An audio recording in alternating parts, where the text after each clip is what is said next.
Daemon slayer की दुनिया में एक नाम है, एक ऐसा नाम जिसे फुसफुसाते हुए लिया जाता है। ये कहानी है इतिहास के सबसे शक्तिशाली समुराई की, योरिची त्सुगुनी।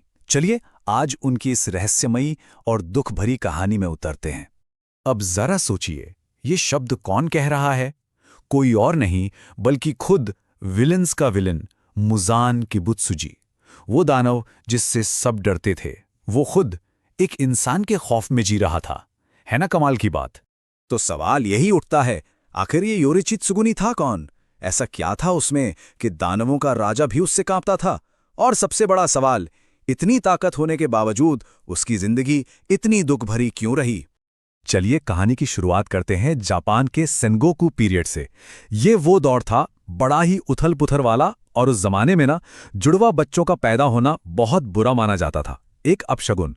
और ठीक इसी माहौल में त्सुगुनी खानदान में दो भाइयों का जन्म हुआ। पर उन दोनों भाइयों की किस्मत में जमीन आसमान का फर्क था। एक तरफ था मिचिकात्सु, जो वारिस था। उसे सबसे अच्छा खाना, सबसे अच्छे कपड़े, समुराई की ट्रेनिंग, मतलब सब कुछ मिला। और दूसरी तरफ था योरिची, बेचारा जन्म से ही माथे पर एक अजीब सा निशान लेकर पैदा हुआ था। उसे अपशकुन मानकर सबसे अलग एक कोने में फेंक दिया गया। अब हुआ ये कि योरिची 7 साल तक एक लफ्ज नहीं बोला। सबने मान लिया कि वो शायद सुन भी नहीं सकता। लेकिन फिर एक दिन अचानक उसने अपने भाई के स्वॉर्ड्समैनशिप इंस्ट्रक्टर को पलक झपकते ही हरा दिया। सब हैरान परेशान। तब पता चला कि ये लड़का तो खामोश जीनियस है। वो लोगों के जिस्म के आर पार देख सकता था, मसल्स, हड्डियां, सब कुछ एकदम साफ। अब योरिची को समझ आ गया कि उसकी इस कमाल की काबिलियत की वजह से उसके पिता उसे ही अगला वारिस बनाएंगे, और उसके भाई मिचिकात्सु को घर छोड़कर मंदिर जाना पड़ेगा। अपने भाई की जिंदगी बचाने के लिए उसने खुद की जिंदगी कुर्बान कर दी। एक रात वो चुपचाप घर से निकल गया। पीछे क्या छोड़ा? बस वो हाथ की बनी बांसुरी जो उसके भाई ने उसे कभी दी थी। तो घर छोड़ने के बाद योरिची की जिंदगी में पहली बार थोड़ी सी शांति आई। एक छोटा सा सुकून भरा दौर, जहां उसे लगा कि शायद वो भी खुश रह सकता है। उसकी मुलाकात हुई उता से, एक लड़की जिसका पूरा परिवार एक बीमारी में खत्म हो गया था। दोनों एक दूसरे का सहारा बने, साथ रहने लगे और 10 साल बाद शादी कर ली। उनकी जिंदगी बहुत सीधी साधी पर खुशियों से भरी थी, और जल्द ही उनके घर एक नन्हा मेहमान भी आने वाला था। पर किस्मत को शायद ये खुशी मंजूर नहीं थी।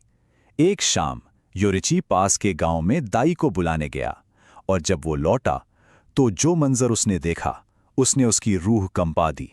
एक दानव उसकी पत्नी और उसके अजन्मे बच्चे को मार चुका था। कहते हैं कि वो 10 दिनों तक उनकी लाशों को अपनी गोद में लिए बस बैठा रहा। सब कुछ खत्म हो गया था। ये बात सोचने वाली है। इतिहास का सबसे ताकतवर इंसान, उसे ना तो कोई राज चाहिए था, ना कोई शोहरत। वो बस एक छोटा सा शांत घर चाहता था अपने परिवार के साथ, और वही चीज उससे इतनी बेरहमी से छीन ली गई। शायद यही उसकी कहानी की सबसे बड़ी ट्रेजेडी है। इस हादसे ने योरिची को पूरी तरह से बदल दिया। उसने अपनी तलवार तो उठाई, लेकिन इस बार मकसद कुछ और था। अब ये पर्सनल था। वो एक डेमन स्लेयर बन गया, और अपनी नेचुरल एबिलिटी का इस्तेमाल करके उसने ब्रीदिंग की पहली स्टाइल बनाई, सन ब्रीदिंग, यानी सूर्य श्वास। ये वो ओरिजिनल टेक्निक है जिससे बाकी सारी ब्रीदिंग स्टाइल्स निकली हैं। वाटर ब्रीदिंग, फ्लेम ब्रीदिंग, सब की सब इसी की एक शाखा है। 1800, 1800, ये कोई मामूली नंबर नहीं है। इतने टुकड़ों में मुज़ान ने खुद को बांट लिया था, सिर्फ योरिची की एक तलवार से बचने के लिए। सोचिए कितना खौफ रहा होगा। तो जब योरिची और मुज़ान आमने सामने आए तो योरिची ने एक ही वार में मुज़ान के 7 दिल और 5 दिमागों को निशाना बना लिया। मुज़ान को लगा बस आज खेल खत्म। जान बचाने की छटपटाहट में उसने खुद को उन्हीं 1800 टुकड़ों में बिखेर दिया। योरिची ने फौरन 1500 टुकड़े तो खत्म कर दिए, लेकिन मुज़ान किसी तरह भाग निकला। पर वो भागा जरूर, लेकिन योरिची का डर हमेशा के लिए उसके अंदर घर कर गया।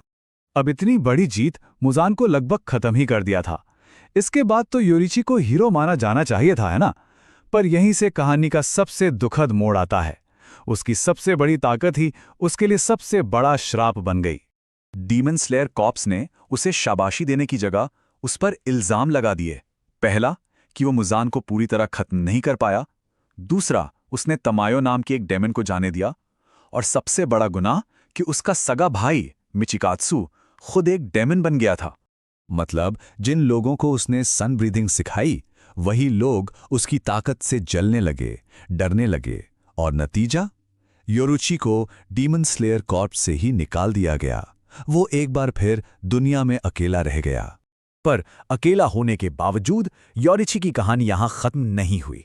उसने तय किया कि उसकी विरासत, उसकी उम्मीद आने वाली पीढ़ियों तक जरूर पहुंचेगी। अपने सफर में वो मिला तंजीरो के पूर्वजों से, सुयाको और सुमियोशी।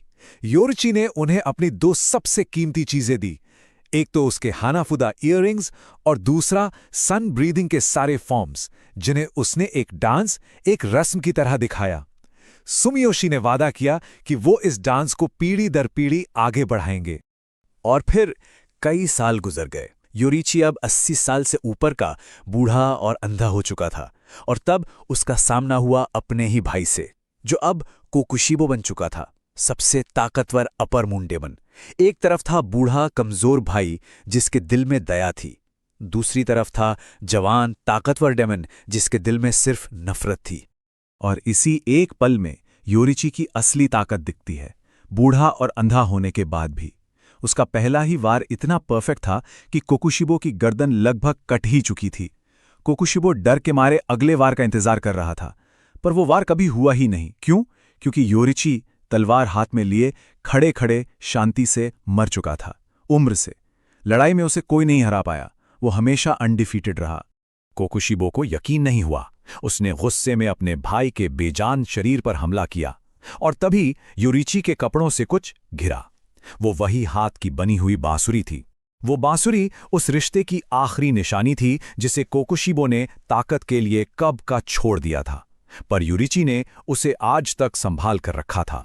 तो योरिची को वो सुकून भरी जिंदगी तो कभी नहीं मिली जो वो चाहता था, लेकिन उसकी विरासत, उसकी लेगेसी तंजीरो के जरिए जिंदा रही, और आखिर में मुजान की हार की वजह भी बनी।